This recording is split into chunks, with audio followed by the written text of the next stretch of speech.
Hi, and welcome to the Businesswings podcast. My name's Christina Petrakis, and today I'm talking to founder of York Coffee Emporium, Sadie Hopkins. Sadie talks about starting her business after getting over health problems and how she ensured her coffee shop stood out from the crowd and the importance of understanding your local market. I understand you set the business after getting over a serious illness. How did you manage that? I had quite a serious operation, and it meant that I had to change the entire structure of my life, if you like. I was at that point working in London in quite a high pressure sales job, and when I got ill I knew that I couldn't stay there and I couldn't go back to that kind of job for a long time. So myself and my mum made the decision that we were going to move closer to our family in York. And so when we moved up here, I'd always wanted to own my own coffee shop. I'd started thinking life's quite short, so if you want to do something you should really see if you can work it out. I did an awful lot of work and research and a lot of time standing outside other cafes with clickers, counting people, and in the end things just sort of fell into place and it worked out quite nicely. I've seen you have a website, but you also have a Facebook fan page and Twitter account. In what ways does this social networking help your business? It just helps get awareness out there, people that may not necessarily think of looking for you otherwise, which is really great, especially as a new business. It means that you can directly approach potential customers rather than hoping that they might stumble upon your website via Google or something like that. With Twitter, it's a really great tool for people getting to know what you're doing and how passionate you are about something. It's a very casual way of promoting yourself. You can use it in the way that it doesn't seem like you're advertising yourself, and people really don't like being advertised to.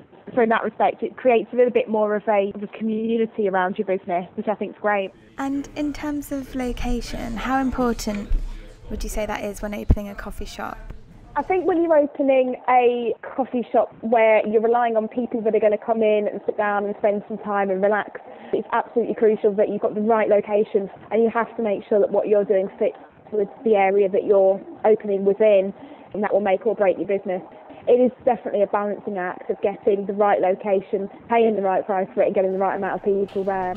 And I also understand you supply cafes, restaurants and hotels in York. We do, yeah. It's a really interesting side of the business where we can work directly with the cafe owners to work out what they want their coffee to be like. And we offer bespoke blending, so if they say, well, I'd like a coffee to taste quite sweet and not too strong, then what we do is we can blend our coffee beans to try and create something that they and their customers will like, and then let them and their customers choose which one they like best. And that proves really popular, that kind of interactive service where not only the owners feel like they're getting an input on what they're using in their coffee machine, but also their customers get a little bit of input as well. And how valuable is it to have so many income streams and to be unique in the coffee industry?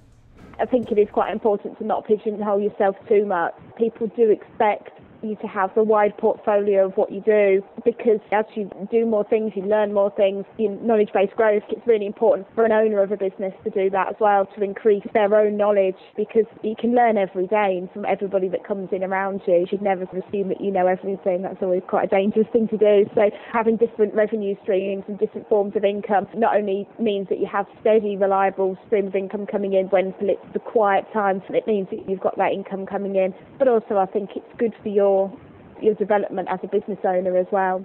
And how difficult would you say it is managing a business with so many dimensions? It's not difficult as such, as long as you're reasonably well organised. We know that on the retail side we tend to be very busy on Fridays, Saturdays and bank holidays, so we just ensure that in advance we've got plenty of coffee ready, roasted for people to come and buy those days. Our wholesale clients, we know pretty much that they have regular days of the week that they tend to pop in for their coffee. We try to stagger it so that we have different roasting days for each of our customers, and that seems to work out quite well. With the tasting sessions, we just always ensure that we organise those on days where we know that there's not too much going on. I think it's just forward planning and thinking a little bit about what you're doing and planning your time out is very important. And what advice would you give to entrepreneurs wanting to run a coffee shop?